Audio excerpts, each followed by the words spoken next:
Good afternoon. Welcome to the Chicago Philippine Reports TV. I'm Girlie Pascual, and we have another special guest with us at the Chicago Film Fest. And of course, with me today is the director of Dance of My Life.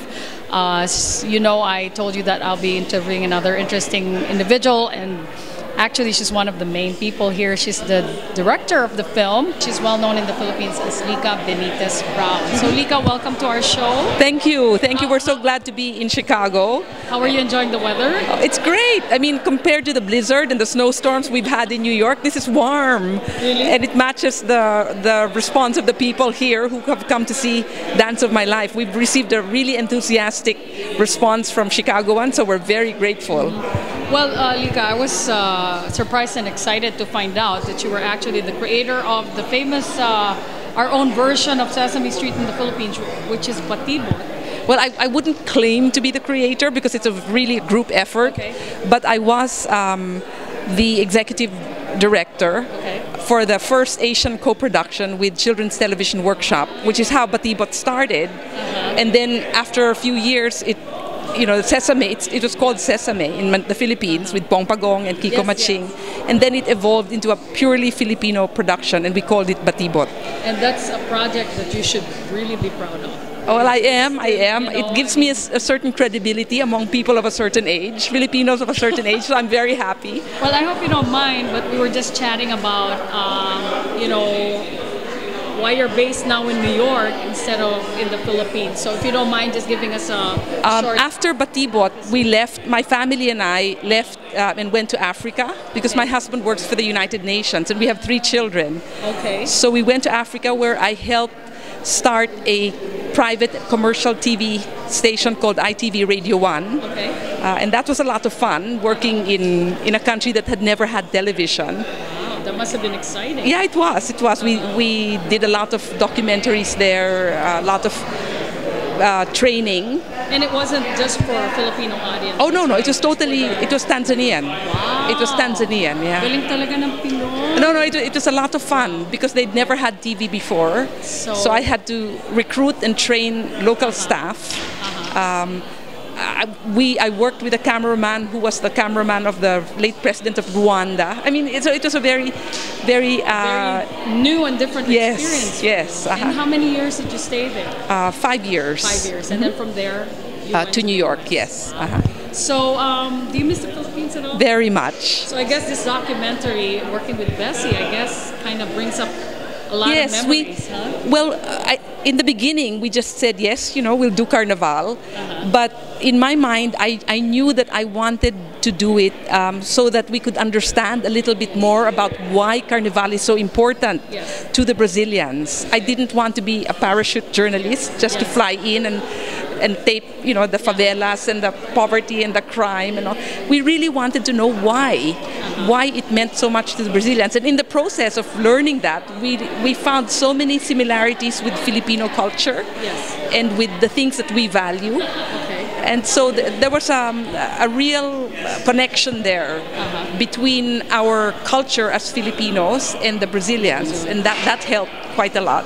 Well, I'm proud to say that in watching the film, it made me feel proud to have a production like that finally.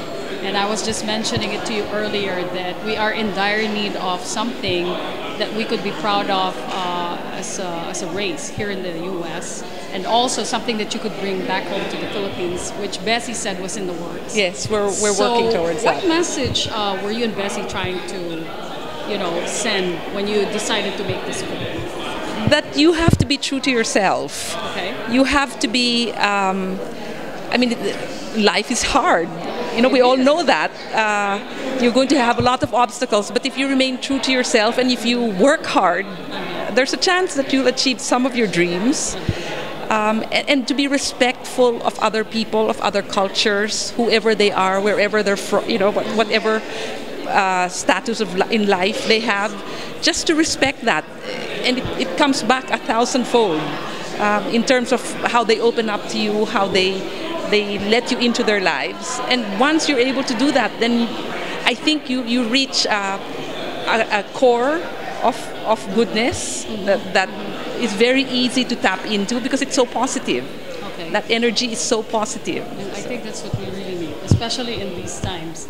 After Dance of My Life, are there any other projects that you're contemplating? And how hard is it really to produce a documentary? Oh, it was easy. No. I wish I could be,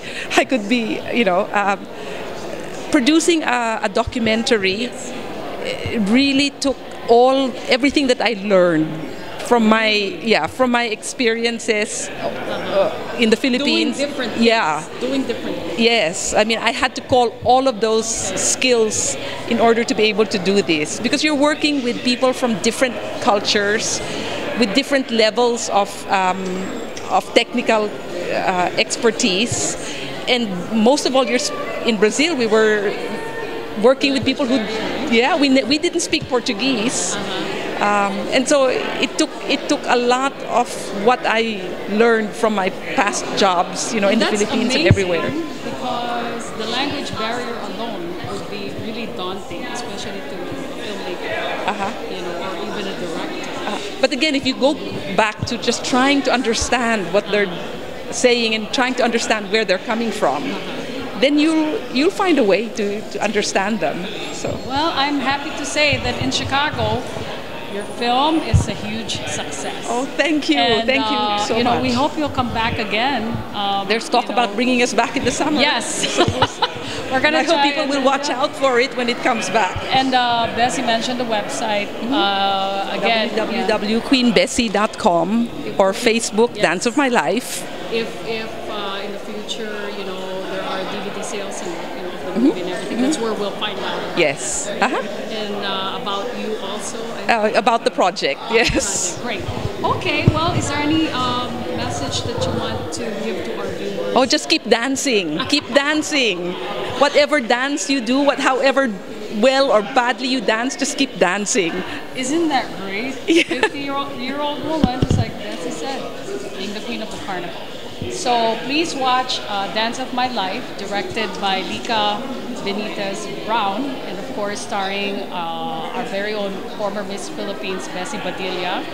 And I'm Girlie Pascual. Thank you all for joining us. Good luck.